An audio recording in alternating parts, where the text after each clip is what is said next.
கர்த்தருடைய பரிசுத்த நாமத்திற்கு ஸ்தோத்திரம் உண்டாவதாக. கடந்த பதிவிலும் கூட காபிரியல் தூதனை பற்றியும் மிகாவேல் தூதனை பற்றியும் லூசிபர் தூதனை குறித்தும் நான் உங்களோடு கூட பகிர்ந்து கொண்டு இருக்கிறேன். இந்த நாளிலும் கூட லூசிபர் என்கிறதான தூதனை பற்றி நான் உங்களோடு கூட பகிர்ந்து கொள்ள இருக்கிறேன். காபிரியல் தூதன் செய்தி தொடர்பாளர் மாதிரி, அதாவது நம்மளுடைய ஜெபத்தை தேவனிடத்திற்கும் தேவனுடைய நினைவுகளை நம்மளிடத்திலும் அறிவிக்க வருகிறவர் தான் காபிரியல் தூதன். அதை கடந்த பதிவில் கூட நான் உங்களோடு கூட பகிர்ந்து கொண்டேன். இந்த நாளிலும் கூட லூசிபர் தூதர்களுடைய படைப்பும் அவங்களுடைய செய்கையும் அவர்களுடைய விழுகையும், அதாவது அவர்களுடைய விழுந்து போன காரணத்தையும் நான் இந்த பதிவில் நான் உங்களுக்கு பதிவிடுகிறேன். சாத்தான் சொல்கிறோம், பேய் பிசான்னு சொல்கிறோம், பேய் பிசாசுகளாக இருக்குன்னு எல்லாம் சொல்கிறோம், அந்தகார லோகாதிபதிகள். இப்போ இந்த பைபிளில் இருந்து பார்த்திங்கன்னா சாத்தானுக்கு பல பெயர்கள் இருக்குது. பிசாசின் என்று சொல்லியிருக்குது, வலு சர்ப்பம் என்று சொல்லியிருக்கு, ஆகாய மண்டலத்து பிரபுன்னு இருக்குது, வானமண்டலத்தின் துறைத்தனம் சொல்லியிருக்கு, நிறையா பேர்கள் இருக்குது. அதெல்லாம் நிறையா சொன்னோம்னா நமக்கு நேரமே பற்ற, நிறையா பேர் இருக்குது. இந்த வேதத்தை தவிர்த்து நீங்கள் இந்த சாத்தானை குறித்து, மனிதனுடைய பரப்பை குறித்து, ஆண்டவர் இயேசு கிறிஸ்துவை குறித்து, கடவுளை குறித்து வேறு எந்த இதுலையும் தெளிவான விளக்கமே இருக்காது. அதைத்தான் சொன்னேன், எதை பார்த்தாலும் நீங்கள் வேதத்தை முழுவதுமாக தியானம் பண்ணி பரிசுத்த ஆவியானுடைய துணையோடு படிச்சுக்கிட்டு வெளியில் உள்ள காரியங்களை படித்தா மற்றவே பொய்யா தெரியும். வெளியில் உள்ள காரியங்கள்லாம், வெளியில் உள்ள ஞானத்தெல்லாம் உள்ளே பூத்திக்கிட்டு அங்கேருந்து அப்படியே நீங்கள் பைபிளை படிச்சிங்கன்னா இதெல்லாம் போய் பொய்யா தெரியும். ஆகையினால தான் முதலாவது பைபிளை நல்லா தியானம் பண்ணி படிங்க, கதை புக்கு படிக்கிற மாதிரி எல்லாம் படிக்காதீங்க அப்படி சொன்னோம். அப்போது அந்த வேதத்தில் தான் ஒவ்வொன்றுக்கும் விட ஒன்றும் உள்ளுக்குள்ளேயே தான் இருக்குது, வேறு எங்கே வெளியிலே போக வேண்டியில்லை. சில சில வேதங்களில் ஒரு இதுக்கு விளக்கம் இன்னொரு இதில் போனால் தான் அதில் கிடைக்கும், அந்த இதுக்கு விளக்கம் இன்னொரு புக்கில் போனால் தான் கிடைக்கும். அப்படி இதில் தேவையில்லை. ஆதியாகமம் தொட்டு வெளிப்படுத்துகிற விஷயத்துக்குள்ளே எல்லாத்துக்குமே விட இருக்குது. உலகம் ஆரம்பத்துக்கு இருக்குது, உலகம் முடிவுக்கு இருக்குது, மனிதனுடைய ஆரம்பத்துக்கு இருக்குது, மனிதனுடைய முடிவுக்கு இருக்குது, எதற்காக படைக்கப்பட்ட எல்லாத்துக்கும் விட இருக்குது. அப்போது இந்த வானமும் பூமியும் படைக்கும் பொழுது கம்பீரித்து பாடினவர்கள் தான் இந்த தேவதூதர்கள். அவர்களுடைய படைப்பை குறித்து வேதத்தில் எப்படி போடப்பட்டிருக்கிறதுனா, எசேக்கியேல் எழுதினதான நிருபம் 28வது அதிகாரத்தில் 12வது வசனத்திலிருந்து படிக்கும் பொழுது கர்த்தராகிய ஆண்டவர் உரைக்கிறது என்னவென்றால், நீ விசித்திரமாக செய்யப்பட்ட முத்திரை மோதிரம், நீ ஞானத்தால் நிறைந்தவன், பூரண அழகுள்ளவன், நீ தேவனுடைய தோட்டமாகிய ஏதேனில் இருந்தவன், பத்மராகம், புஷ்பராகம், வைரம், படிகப்பச்சை, கோமேதகம், யஸ்பி, இந்திரநீலம், மரகதம், மாணிக்கம் முதலான சகலவித ரத்தினங்களும் பொன்னும் உன்னை மூடிக்கொண்டிருக்கிறது. நீ சிருஷ்டிக்கப்பட்ட நாளில் உன் மேல வாத்தியங்களும் உன் நாகசுரங்களும் உன்னிடத்தில் ஆயத்தப்பட்டிருந்தது. நீ காப்பாற்றுகிறதற்காக அபிஷேகம் பண்ணப்பட்ட கேருப், காப்பாற்றுகிறதற்காக அபிஷேகம் பண்ணப்பட்ட கேருப், தேவனுடைய பரிசுத்த பருவத்தில் உன்னை வைத்தேன், அக்னிமயமான கற்களின் நடுவே உலாவினாய். நீ சிருஷ்டிக்கப்பட்ட நாள் துவங்கி உன்னில் அநியாயம் கண்டுபிடிக்கப்பட்டது மட்டும் உன் வழிகளில் குறைவட்டு இருந்தாய். அவன் படைத்த நாளிலிருந்து அவன்கிட்ட குறை கண்டுபிடிக்கப்பட்ட நாள் கூட எந்த விதமான குறைபாடும் அவன்கிட்ட இல்லை. அவ்வளோ அழகுள்ளவனா தேவதூதனா அவனை ஆண்டவர் படைச்சிருந்திருக்கிறார். ஏதேன் தோட்டத்தில் மனுஷனுக்கு முன்னாடி அவனைத்தான் வச்சுருந்துருக்கிறார். அபிஷேகம் பண்ணப்பட்டதான கேருப், அதாவது தேவனுடைய படைப்புகளில் சேராபீன்கள், கேருபீன்கள், தேவதூதர்கள் என்று இப்படி பல பேர் படைத்திருக்கிறாங்க. 4 சட்டைகளை உடைய தூதர்கள், 6 சட்டைகளை உடைய தூதர்கள், எப்பொழுதும் போல நார்மலாக இருக்கிற தூதர்கள், 2 சட்டைகளோட தூதர்கள், இப்படி பல தூதர்கள் தேவனுடைய படைப்பில் இருக்கிறாங்க. இதில் மிகுந்த அழகோட, இப்படிப்பட்டதான அழகோடு படைக்கப்பட்ட ஒரு தேவதூதனுடைய கூட்டம் தான் லூசிபர். அவர்கள் எதற்காகனா காப்பாற்றுகிறதற்காகவும் அபிஷேகம் பண்ணப்பட்டு, அதாவது வானத்தையும் பூமியையும் மற்ற எல்லா இடங்களையும் ஏதேன் தோட்டத்திலிருந்து எல்லாத்தையும் காப்பாற்றுகிறதுக்காக அபிஷேகம் பண்ணப்பட்டதான கேருப் என்று வேதத்திலே படிக்கிறோம். அதற்காகத்தான் முதல்ல படைச்சிருக்கிறார். ஏதோ யோபு 38:7வது வசனத்தில் ஆண்டவர் எல்லா படைப்புகளையும் படைக்கும் போது இந்த விடிவெளி நட்சத்திரமெல்லாம் ஆர்ப்பரித்து மகிழ்ந்தன என்று சொல்லுகிறோம். இந்த விடிவெளி நட்சத்திரங்கள் என்பது இந்த தூதர்களைத்தான் குறிக்கிறது.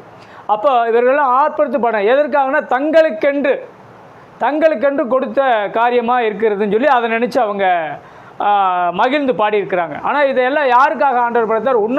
உன்னதமான தேவனாகி ஆண்டவராக இயேசு கிறிஸ்துவுக்காக, அவருக்காகத்தான் படைக்கப்பட்டதாக கொலோசியர் 3வது அதிகாரம் 15 முதல் 17 வரை படிக்கும்பொழுது, அது தேவனுக்காக அதிகாரங்களானாலும் துரைத்தனங்களானாலும் காணப்படுகிறதானாலும் காணப்படாதவைகளானாலும் துரைத்தனங்களானாலும் தூதர்களானாலும் எல்லாருமே அவருக்காகத்தான் படைக்கப்பட்டது என்று வேதத்திலே படிக்கிறோம். அப்போ அவருக்கு படைத்த அந்த எல்லாவற்றையும் தனக்கு படைத்ததாக எண்ணி தான் என்ன பண்ணியிருக்கிறான்? நினைத்து கொண்டு இருந்திருக்கிறான். அப்போ அப்படி இருக்கும்போது அந்த அளவுக்கு பவரும் அவனுக்கு கொடுத்துருக்கிறார் ஆண்டவர். ஆராதனை செய்யும்படியாக, தேவனை ஆராதிக்கும்படியாக அவனோடு கூட நிறைய தூதர்களை படைத்திருக்கிறாங்க. அப்போ அவனோடு சேர்ந்த கூட்டம் நிறைய நபர்கள், அது எண்ணிக்கையே கிடையாது.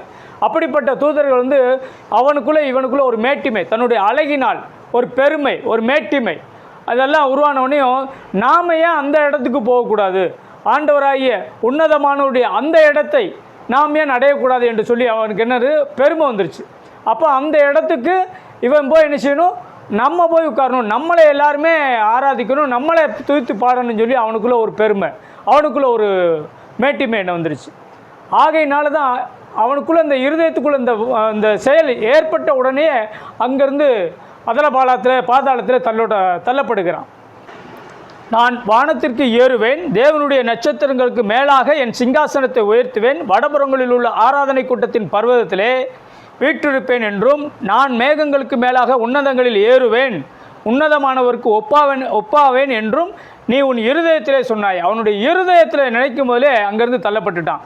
ஆனாலும் நீ அகாதமான பாதாளத்திலே தள்ளுண்டு போனாய், அகாதமான பாதாளத்திலே தள்ளுண்டு போனாய் என்று ஆண்டவர் ஏசாயா நிருபம் 14:12 தொடர்ச்சியாக படிக்கும் போதில் அந்த வசனத்தில் கூறப்பட்டுள்ளது.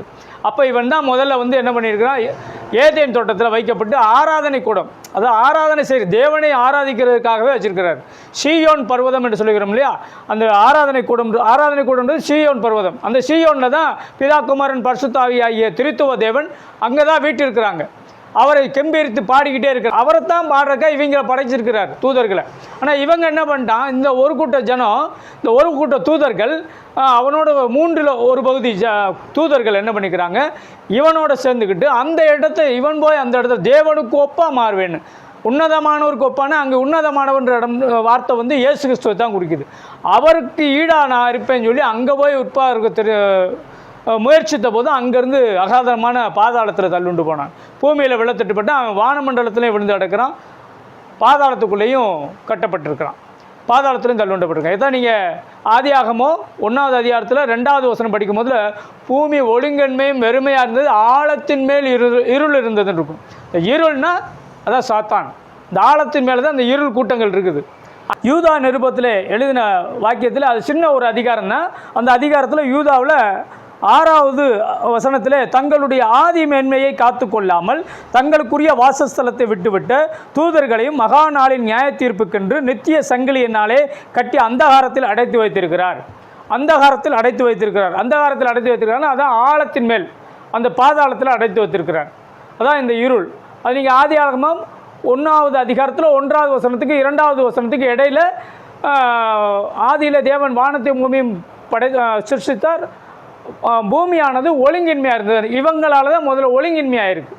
ஒழுங்கின்மைனா தேவன் நினைத்து படைத்தது வேறு, நடந்தது வேறு, இந்த மாதிரி அது அப்படியே தலைகீழாக மாறிவிட்டது. அப்போ அதனால தான் வந்து அவங்கள எல்லாம் இந்த டேட்லெஸ் வார், இந்த இடைப்பட்ட காலகட்டத்திலலாம் காலங்களே கிடையாது என்று சொல்லுகிறாங்க. மில்லினியம் வருஷங்களாக இருக்கலாம், பல வருடங்களுக்கு முந்தி இது தொடர்ந்து நடந்துக்கிட்டே இருந்திருக்கின்றாங்க. இப்போ அப்படி இருக்கும் பொழுது தான் அவங்களெல்லாம் ஜெயிக்கப்பட்டு அவங்களெல்லாம் என்ன செய்கிறாங்க, கட்டி இந்த நித்திய சங்கிலினால் கட்டி அந்தகாரத்தில் அடைத்திருக்காங்க. அதான் ஆழத்தின் மேல் இருள் இருந்தது என்று ஆதியாகமம் 2வது வசனத்திலே படிக்கலாம். 1வது அதிகாரம் 2வது வசனத்திலே ஆழத்தின் மேல் இருள் இருந்தது. அந்த இருள் தான் அந்த சாத்தான்கள், தங்கள் ஆதி மேன்மையை காத்து கொள்ளாத அந்த இருள் சாத்தான்கள் தான் அவங்க கட்டி வச்சிருக்கிறார். அப்போது அந்த இடத்துல கட்டி வச்சிருக்கிறாரு. வானமண்டலத்திலையும் விழுந்திருக்கிறாங்க. வானமண்டலத்தின் பொல்லாத ஆவிகள், அந்தகார பிறப்புகள், ஆகாயத்து மண்டல அதிகார பிறப்புகள் எல்லாம் அதுக்கு நிறைய பிசாசுக்கு வந்து அநேக பெயர்களுக்குன்னு நம்ம பார்த்தோம். இப்போ அதில் இப்படிப்பட்ட காரியங்கள்லாம் அதுக்காகத்தான் அவனை அடக்கி வச்சு ஒரு நித்திய சங்கிலினாலே ஒரு நியாய தீர்ப்புக்காக வைத்திருக்கிறார், ஆண்டவர் வைத்திருக்கிறார். அப்போது இவன் எதனால் மேலே ஏறணும்னா ஏசாயா 14வது அதிகாரம் 12வது வசனத்துலேருந்து நம்ம படித்த போதில் அவருடைய இடத்துக்கு போகும்போதுக்காக தான், அந்த ஸ்தானத்தை பிடிப்பதற்காக தான் அவன் தள்ளிவிடப்பட்டான்.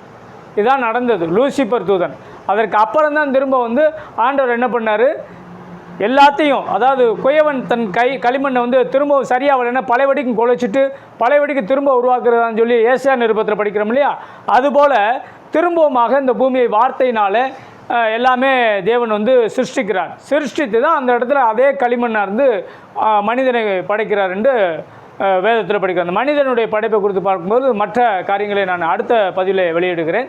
ஆனால் இதில் இன்னொரு ஒரு சந்தேகம் எல்லாருக்கும் எழுமணும். ஆதி மேன்மையை காத்து கொள்ளாத அந்த தேவதூதர்களை தப்ப விடாதிருக்க அவர்களை நித்திய சங்கிலினாலே பாதாளத்தில் அடைத்து வைத்திருக்கும் போதில் இப்போ வெளியில் கிரியை செய்துக்கிட்டு இருக்கிறதான அந்த சாத்தானுடைய வல்லமைகள் யார் அப்படின்றது உங்களுக்குள்ளே ஒரு கேள்வி வரணும். அது அடுத்த பதிவில் அதுக்கு நான் உங்களுக்கு விடை சொல்லுகிறேன். கர்த்தர் தாமே உங்களை ஆசீர்வதிப்பாராக, பாதுகாப்பாராக. ஆமென்.